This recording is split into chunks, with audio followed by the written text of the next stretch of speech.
Hello YouTube viewers, welcome to my channel Science Technology. In today's show, Rocket Monday, we're gonna talk about why do we go to space. So let's dive right into it. Now, why I'm making this video now is basically because recent advancement, as in Richard Branson and Jeff Bezos went to space, and that created a lot of controversy, which is 100% meaningless, but people did create a controversy. So, a lot of people who are detractor from space, they have some valid points. Now, I will debunk all of them, but let's understand what their point of view is in the first place. First, space is very expensive. That is absolutely true, undeniably so. Like even to put like something as light as like 4 or 5 tons into basically geostationary orbit, it takes idiotically large amount of money. So yes, people when they say that space is expensive, that's undeniably true.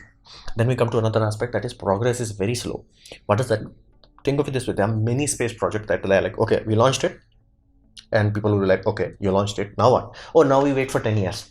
Now that's okay for space industry, for the people who understand orbital mechanics, but for average Joe, it's like, wait a minute, you took, let's say, 10-12 years to build this thing, you launched it, now you're waiting 10-12 years, and then you're gonna do the mission after that. That would be like literally your 30-year career would be spent on one mission. Like that's normal. Like people who dealt with Voyagers and Cassini and all that jazz, they had this kind of lifestyle.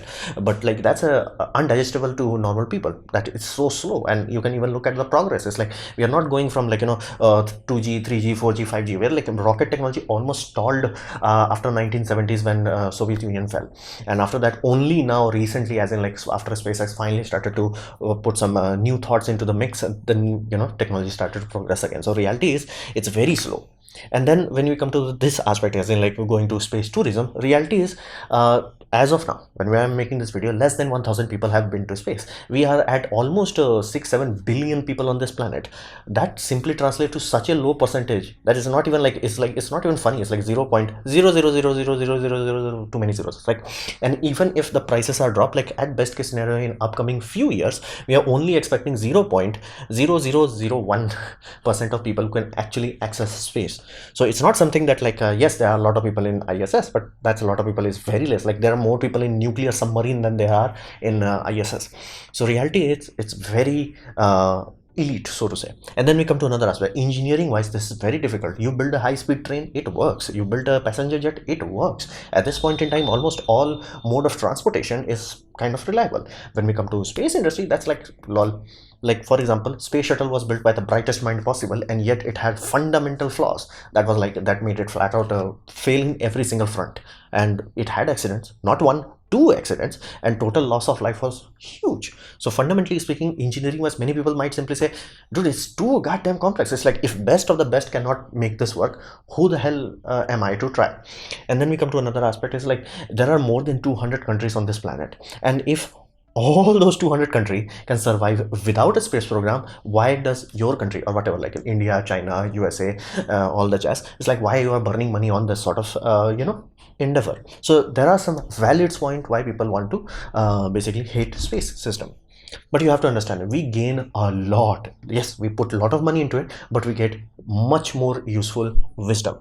What does that mean? That simply means you can say to any Tom, Dick and Harry, hey, ice sheets are retreating. That does not mean anything. You can go there, you can take a photo from there, you can show it, it will still not mean anything. The moment you show satellite photos, like, you look at this, look at this, look at the difference, people understand it. That is very significant.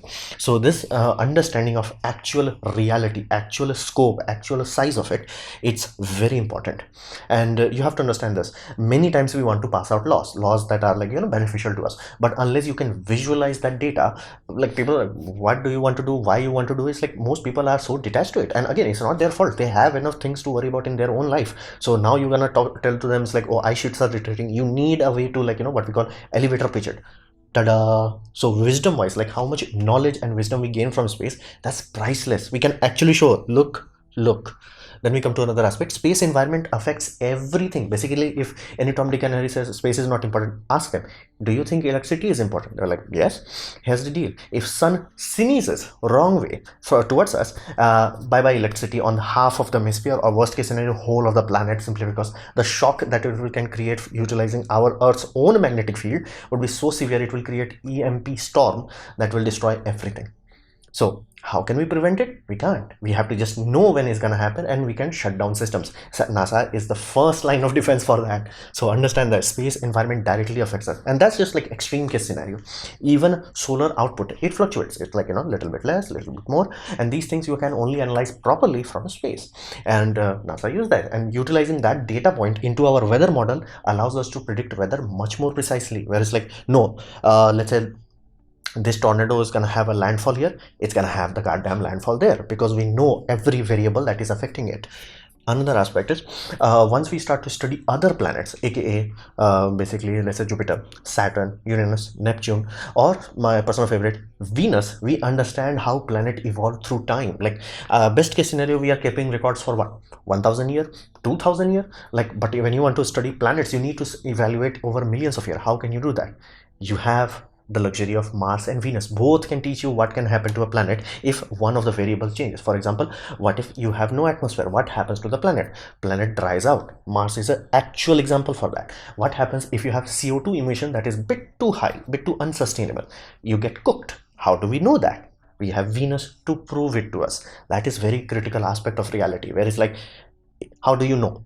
We have seen it. That's how absolute this data point is. That's why, like, to understand these sort of things over long periods of time, we have to look at things that are far along. It's like if somebody says like, how do you study this forest? You don't study the goddamn forest because you are stuck there. You will like, okay, what is the similar forest somewhere? Like, oh, there is forest in China that has like similar kind of trees, similar kind of geographies. Like, you will figure that out. Then you will take somewhere in Africa, that kind of thing is there. And collecting all that data, you can predict out. It's like how it's supposed to be. So that's the whole point. To understand a planet itself, we have to study more planets. One planet is just not enough. And our true place in the universe, it's one thing to say, Earth is just Earth. That's it. The end. Go home. So how big is this solar system?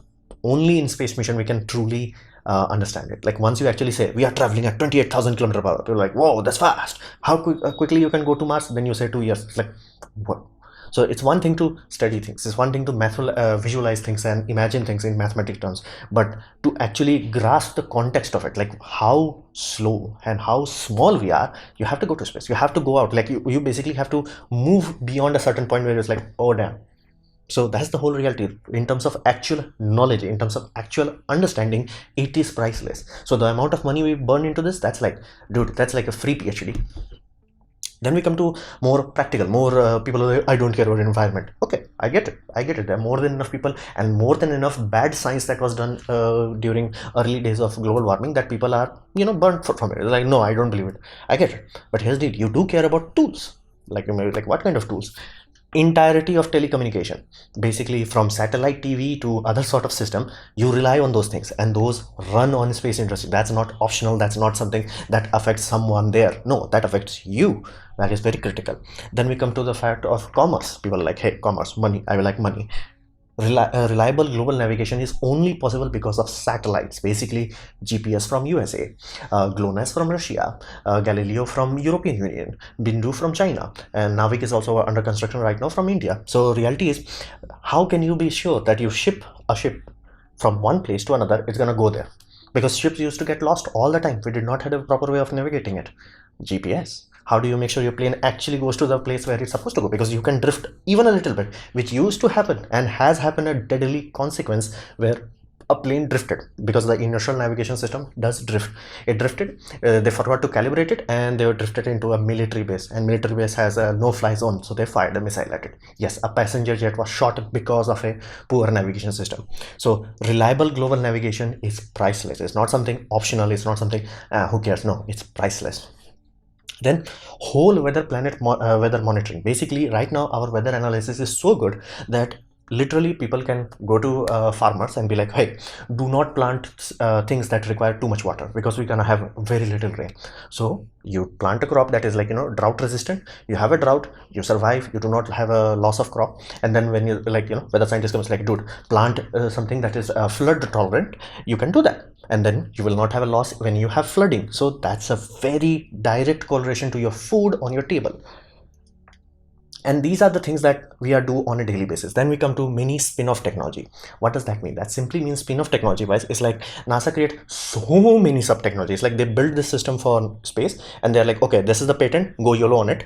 At this point in time, there are like 1800 spin-off technology, not one, not two, 1800 spin-off from NASA directly. There are other agencies also, other things are also being done, and they have a lot of things. Like they have to create categories for it. Basically, they have technology for IT industry. When you talk about IC, first IC was like properly built, properly tested and used was in Apollo mission. So information technology, consumer goods, energy and environment, solar panels, memory foam, health and medicine, lot of medication including infrared thermometer.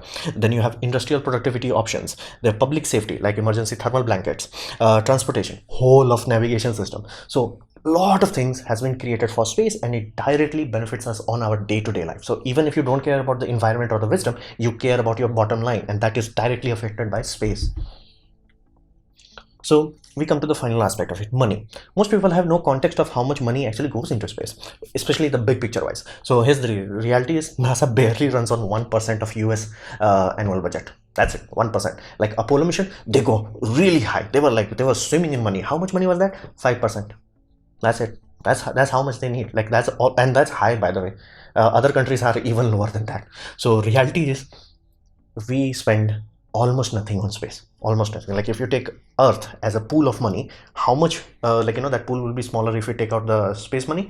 Nothing. It won't even make a dent. Like literally, there are zeros missing. That's how little we spend on that. To give you another context of it, we spend more money on cigarettes and alcohol. Like here's the deal. Every time people, some weird people person is like who has no idea of anything says like Jeff Bezos should have donated the money. Here's the block cigarettes. It's like how much money you are spending on cigarette per month or per year. Donate it to the person nearest, basically nearest poorest person you can find. Poverty will be disappearing in like what, one day. That's how much money we've spent on cigarettes. Like there is zeros in that number, like 700 trillion kind of number. So the reality wise, fundamentally speaking, our planet burns money on so many things that spending money on something that gives us actual wisdom, actual tools we utilize for our day-to-day life and allows us to make profit, bitching about that is fundamentally brain dead. It's like you have to understand, like we have cigarettes, like somebody was making joke, it's like if we took entirety of pizza industry, it's like okay, pizza go, no more pizza. All the money that we spent on pizza, training for pizza, making pizza chains and all that, just that's enough for mass colony. Let that sink in. What would you rather have, pizza or a freaking backup of humanity on another planet, so in case of a boom event we still survive? So reality is, and I like how Neil deGrasse Tyson puts it. It's very wise term. It's like if 99% of the money cannot help you, 1%, what the hell that's gonna do? For example, let's say Indian government is spending this much money. Now this tiny money is going into ISRO. Now what if somebody says no, let's block it? Like if this much did not help you, this will not help you at all. Like you will like a rounding error. That's rounding error kind of scenario. So that's the actual reality of it. We spend almost nothing on it. And then we come to real aspect. We do not spend money. Like there is nobody is like taking money and sending it to space. We are not doing that. There are people on Earth who are doing jobs like you and me. They have a job. They have a family. They are taking money. They are doing their work. They are doing menial work. They are grinding the stuff. They are doing stuff, and they pay taxes. So the money is spent on here. So they have people. They are elevating societies. They are creating jobs. They are creating opportunity, and you're bitching about it. Seriously. And not to mention, I specified, like it's already giving us wisdom and actual tools that we utilize, and in terms of money it's free comparatively speaking. So bitching about these sort of, like these are people who are working. Like again, I may not like everything Elon Musk timeline. I do not like it, flat out I do not like it, but I do not hate the people who are working there. I'm like, dude, there are people, there are hardworking people who are working their ass off to meet deadlines. I know how stressful that can be. I used to do a job, so I know. It's like that's a person, that's a people working there. So why the heck you want to take their job away? It's like, oh, by the way, if you take all their jobs away, ICBM price will go down a lot. Then we come to another aspect of future. Now many times you look at a country, you say like country has things. How the heck it got that things? It never happened. Like tada, we have bridges, tada, we have roads. That never happened. It's like people built roads, then their next generation used it and they're like, this was a good investment from my past, let me expand it.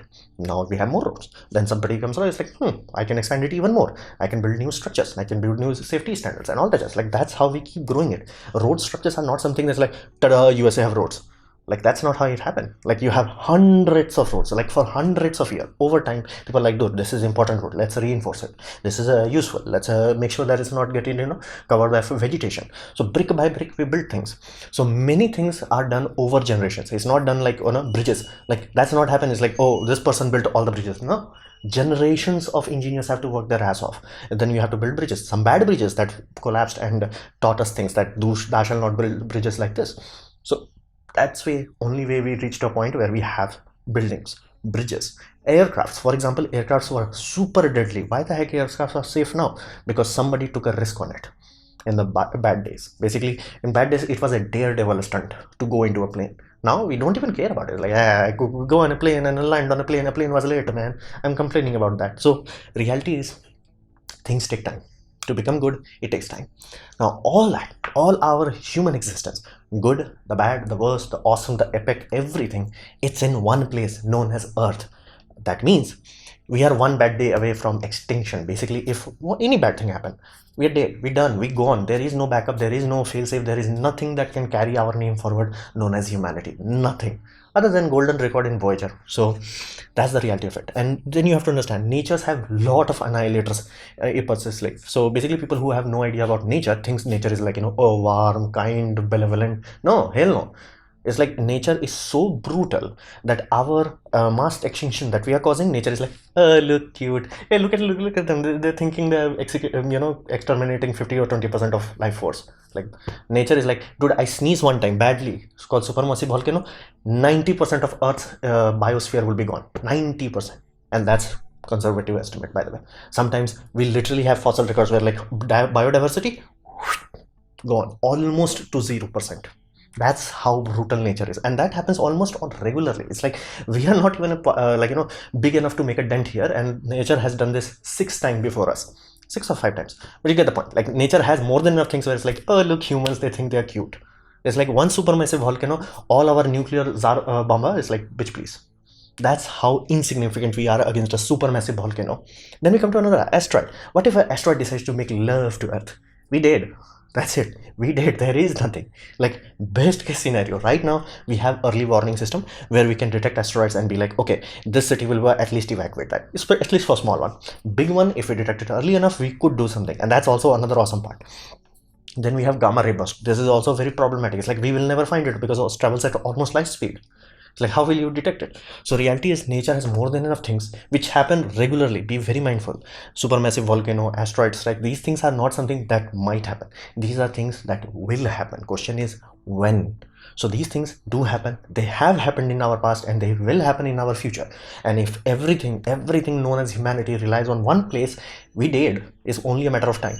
So we have to have second home, third home. And once we start to build that, who knows how far we can go. Let's say we start building an actual colony on Moon. We will have so much issue. We're gonna have like burn through money. As did, still would be less than cigarettes. We're gonna burn through lives. Like a lot of people have to lose life. Still would be less than how much people are dying on Earth.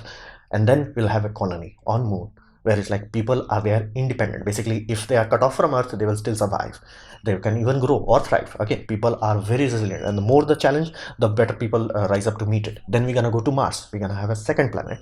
Again, over time. Again, this is not something that will happen over day, but I can easily see humanity terraforming Mars. It's not gonna happen in one night. Same way, like we did not went from no roads to lala roads. No, that's not how it happens. It's like hundreds of years of development has to go into it. People, like cities, do not grow overnight. Why do you expect us to go to Mars and have like GG everything? It's gonna take time. Again, this will be a Earth 2.0. We're gonna build it slowly over time, and then let's say a gamma ray strike happens. Let's say it wipes out Mars. Earth can restart it. Let's say it strikes out on basically asteroid strikes Earth. We can restart it. Supermassive volcano, we can restart it. So right now, investing in this kind of future is a guaranteed way to survive long term, as in millions of years. If we do not do this, we are one bad day away from going poof out of existence. So that's why how important this is. Like very low budget, very epic return, very awesome basically insurance security for entirety of humanity. So that's why this is amazing thing we have to do. So this was my presentation on why we go to space. Hopefully you have liked it, learned from it. In that case, please click the like button, share it amongst your friends. That will help me a lot. If you didn't like it, didn't enjoy it, I urge you to press dislike, press it twice to show me extra disappointment. Please leave a comment because I do try to reply to all of them. Subscribe, press the bell icon if you're free, and as always, thanks for watching.